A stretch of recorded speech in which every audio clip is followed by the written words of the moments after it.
लगा के उड़र रहे थे उस रेनबो स्लाइड से। You're such a baby.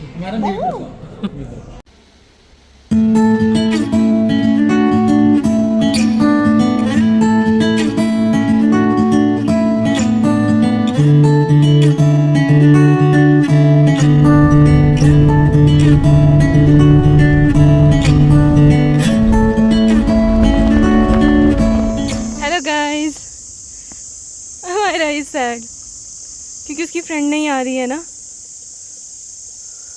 But हम जाएंगे, हम एंजॉय करेंगे। ओके ओके, चल लेट्स गो। कोई बात नहीं, हम एंजॉय करेंगे। ठीक है ठीक है। Hello everyone, welcome to my channel. कैसे हैं आप सब? आज हम जा रहे हैं कुफरी। अमायरा सैड थी बिकॉज़ उसने और उसकी फ्रेंड ने बहुत टाइम से प्लान बनाया था कि बर्थडे के बाद हम कुफरी जाएंगे, but because of some reasons वो हमें ज्वाइन नहीं कर पाए। तो अभी सिर्फ हम लोग जा रहे हैं।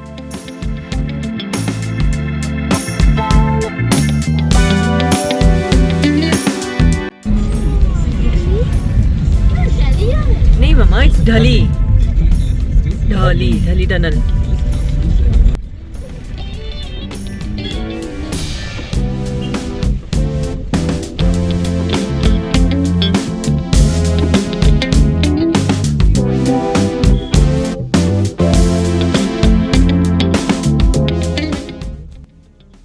ये एक फेमस व्यू पॉइंट है जहाँ पे टूरिस्ट आते जाते टाइम फोटोग्राफी के लिए रुकते हैं।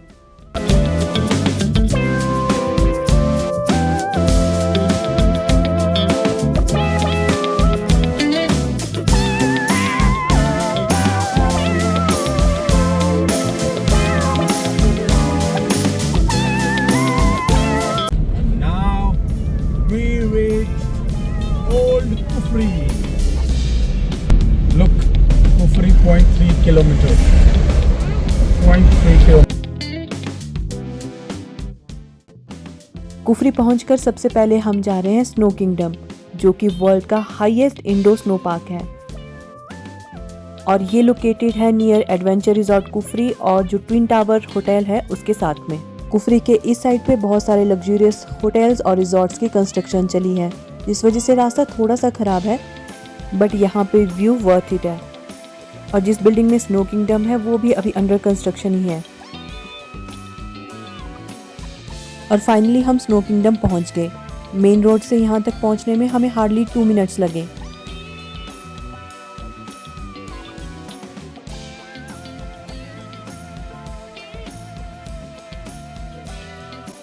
इनके पास पार्किंग स्पेस भी काफ़ी था, बट गाड़ी पार्क करके जैसे ही हम उतरे हमें थोड़ा सा अजीब फीलिंग आई बिकॉज ये अभी अंडर कंस्ट्रक्शन था और बहुत खाली खाली लग रहा था।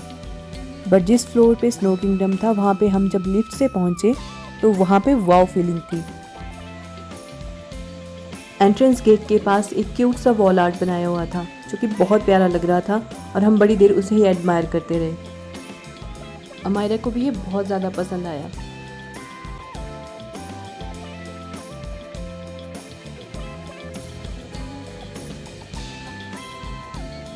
फिर गए हम टिकट काउंटर पे जहाँ पे एवरी एक्टिविटी के अलग अलग चार्जेस थे।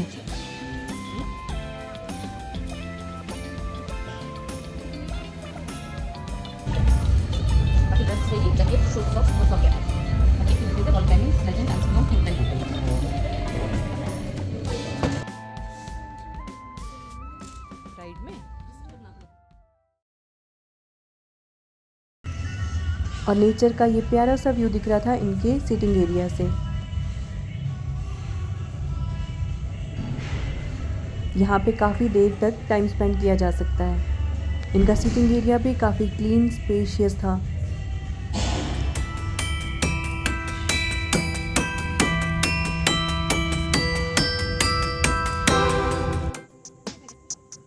इन्होंने हमें यहाँ पे बूट्स, वार्म सॉक्सेस और जैकेट्स दी, जिनको पहनने के बाद हमने करी एंट्री।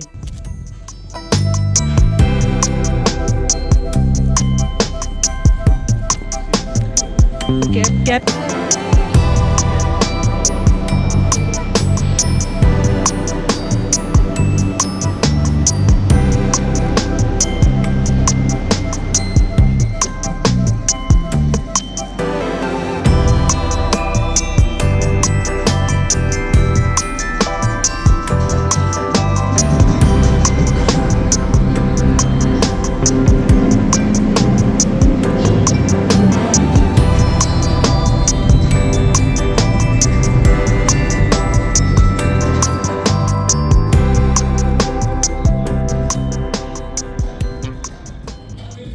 अमायरा तो यहाँ पे बहुत इंजॉय कर रही थी और मुझे बार बार फोर्स कर रही थी इस रेनबो स्लाइड पे जाने के लिए, क्योंकि उसे पता है कि I am so scared of this slides. मैंने 1-2 बारी ट्राई किया बट मेरे से नहीं हो पा रहा था।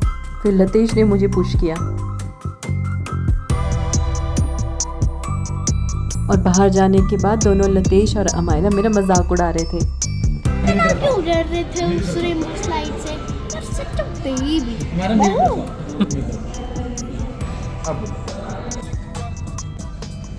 एक छोटा सा और क्यूट सा इंडोर पार्क है और यहाँ पे ज़्यादा क्राउड भी नहीं था जब हम गए थे, शायद because of limited set of activities, I don't know the reason, but बच्चों के लिए अच्छा है।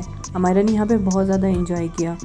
और जो टूरिस्ट स्नो देखने के लिए शिमला में आते हैं समर्स में या बाकी सीजन्स में, उनके लिए भी एक्सपीरियंस अच्छा है। हमने भी यहाँ पे अच्छा टाइम स्पेंड किया, बट अब ज़्यादा देर रुकने के बाद थोड़ी सी ठंड लगने लग गई थी, तो अब हम यहाँ से जा रहे हैं।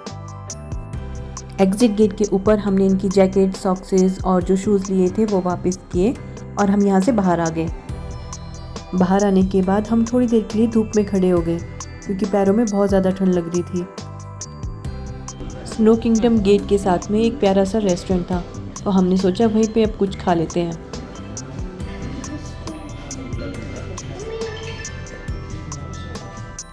रेस्टोरेंट बहुत कोजी सा और क्यूट सा लग रहा था। इसकी डेकोरेशन भी हमें बहुत अच्छी लगी और हमने यहाँ पे पेस्ट्री, समोसा और चाय ऑर्डर करी। और जब तक हमारा ऑर्डर आता है तब तक आइए रिव्यूज़ जानते हैं मिस्टर लतेश और मिसेस अमायरा से। स्नो किंगडम पार्क के रिव्यू के मामले में देखा जाए थोड़ा ओके रिव्यू है। पार्क तो अच्छा है, जगह भी अच्छी है, बट मेरे ख्याल से थोड़ा टिकट थोड़ा ज़्यादा महंगा है। 1200 टिकट आई थिंक बहुत ज़्यादा है। 800 तक इनफ था, या फिर इनको थोड़ी सी एक्टिविटी ज़्यादा इंक्रीज़ करनी पड़ेगी जगह के हिसाब से। और इस हिसाब से मैं रेटिंग करूँगा 7। स्नो किंगडम मैं उसको 10 आउट ऑफ 10 दूँगी और बहुत अच्छा था। मुझे सबसे अच्छा उसमें वो रेनबो स्लाइड लगा और उसमें सबसे गंदा वॉल क्लाइंबिंग था क्योंकि मुझे आ ही नहीं रहा था। जब तक रिव्यूज़ हुए तब तक चाय और समोसा वगैरह भी आ गया था। चाय भी बहुत अच्छी थी यहाँ पे और समोसा और पेस्ट्री भी। मैक्सिमम टाइम ऐसी जगहों पे ये प्रॉब्लम होती है कि यहाँ पे फ़्रेश चीज़ें मिलना थोड़ा सा मुश्किल होता है, बट यहाँ पे समोसा भी इन्होंने हमारे सामने ही फ्राई किया और पेस्ट्री जो थी वो भी बिल्कुल फ्रेश लग रही थी। How's it?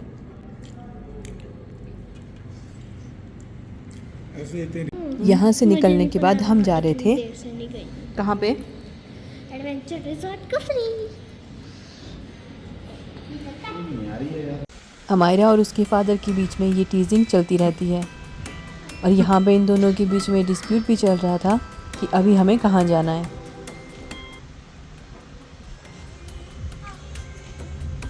अमायरा कहाँ जाओगे? Adventure resort. पापा कहाँ जाएंगे? अब कैसे डिसाइड करें? मम्मा बताएंगे कहाँ जाएंगे, फिर वो डिसाइड बोलते। और फाइनली हमें अमायरा की बात सुननी पड़ी और एडवेंचर रिजॉर्ट कुफरी में आना पड़ा। हम यहाँ पे बहुत टाइम आते रहते हैं, तो इस बार ही हमने सोचा था यहाँ नहीं जाएंगे, बट अमायरा नहीं मान रही थी। और ये स्नो किंगडम के बिल्कुल रास्ते में ही है, तो हम यहाँ पे आ गए। और यहाँ पे हमें ये फ़ायदा हो गया कि स्नो किंगडम के जो पासेस थे वही यहाँ पे चल पड़े, तो हमारी कोई एंट्री फीस नहीं लगी। हमें यहाँ पे कोई राइड्स नहीं करनी थी, हम सिर्फ यहाँ पे थोड़ा सा टाइम ही स्पेंड करने आए थे। ये एडवेंचर रिजॉर्ट एक बहुत ही प्यारे से माउंटेन पे बना है, बहुत ही स्पेशियस है और यहाँ पे बहुत सारी एक्टिविटीज़ हैं जो एक टूरिस्ट अट्रैक्शन है।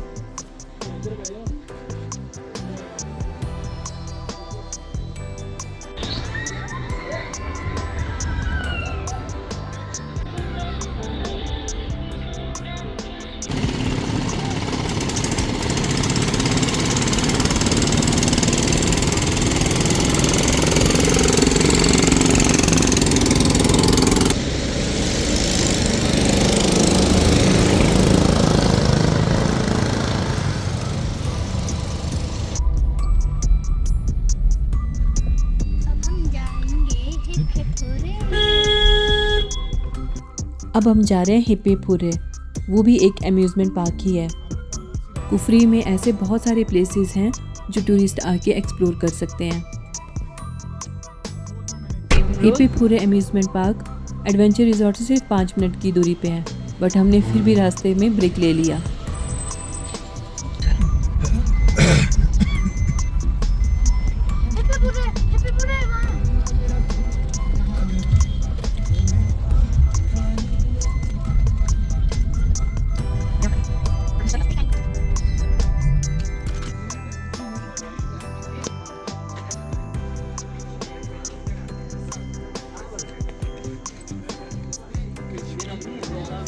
Dashing cars, water roller, Sabarmati theatre, haunted house, ये भी 6 गेम्स कराते हैं। 1000 रुपए की टिकट रहती है। इस अम्यूज़मेंट पार्क में जो सबसे डिफरेंट चीज़ मुझे लगी वो था यहाँ का आर्ट वर्क। यहाँ के हर एक कॉर्नर पे डिफरेंट क्रिएटिविटी थी।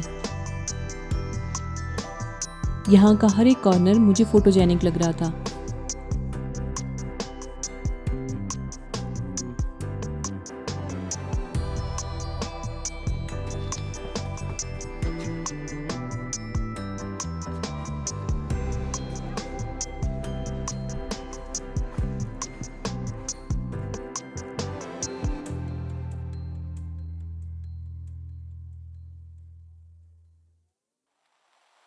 हमने यहाँ पे सबसे पहले आके बहुत सारे फ़ोटोज़ क्लिक करे।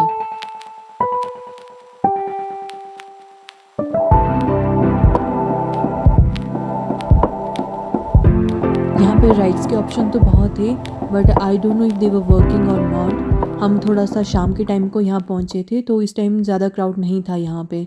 और जो पैकेज हमने लिया था उसमें 2 और 3 राइड्स ही थी, तो अभी हम वो करने वाले थे। पानी में जो ये फ्लोटिंग बबल रैप जैसा दिख रहा था, ये मुझे थोड़ा सा यूनिक लगा।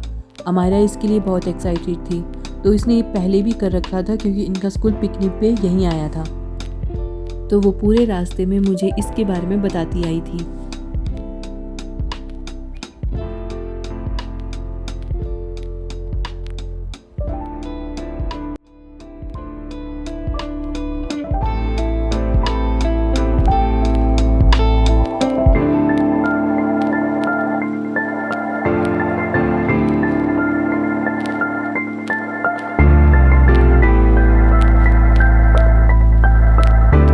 हमने जो पैकेज लिया था उसमें 4 राइड्स थी, जिसमें से एक ये बबल रैप वाली राइड थी और एक हॉन्टेड हाउस कार राइड और एक 7D वर्चुअल शो था। इनमें से हॉन्टेड हाउस में भी अमायरा और उसके पापा ही गए थे because I was so scared of that. और 7D वर्चुअल रियलिटी शो जो था दैट वॉज नॉट वर्किंग।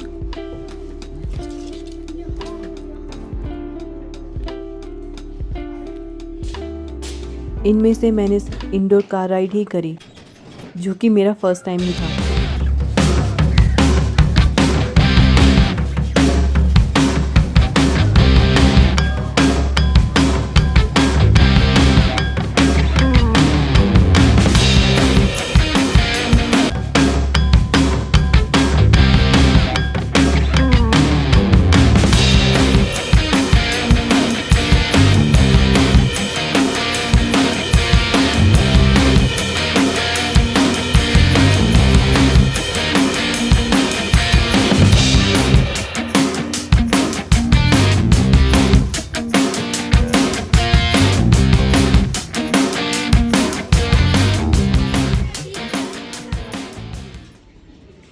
अभी अम्यूज़मेंट पार्क बंद होने का टाइम हो गया था और अमायरा कुछ बच्चों के साथ ट्रैम्पोलिन एंजॉय कर रही थी।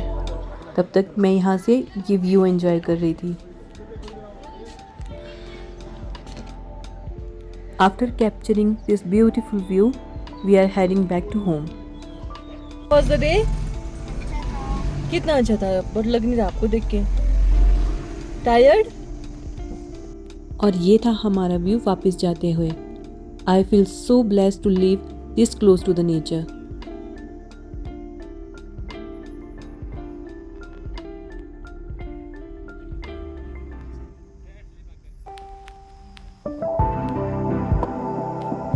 बट इस ब्यूटीफुल ब्लेसिंग के साथ हमें मिलता है यहाँ का ट्रैफिक जैम भी। शिमला में फिर से शिमला का वर्ल्ड फेमस ट्रैफिक 5 o'clock वहाँ से चले थे, 6 o'clock तक हम सिर्फ सिंदौली पहुँच पाए। कितना kilometres? 7 kilometre. 7 kilometres 1 only 7 kilometres in 1 hour. तो आप सोच सकते हैं कि यहाँ पे कितना ट्रैफिक लगता है। शिमला पहुँचते पहुँचते हमें रात हो गई थी। फिर हमने ये डिसाइड किया कि अब हम डिनर करके ही घर जाएंगे। उसके लिए हम गए अपने फेवरेट रेस्टोरेंट में, वहाँ की फेमस बिरयानी खाने। यहाँ पे मेरे ब्रदर इन लॉ ने भी हमें ज्वाइन कर लिया था।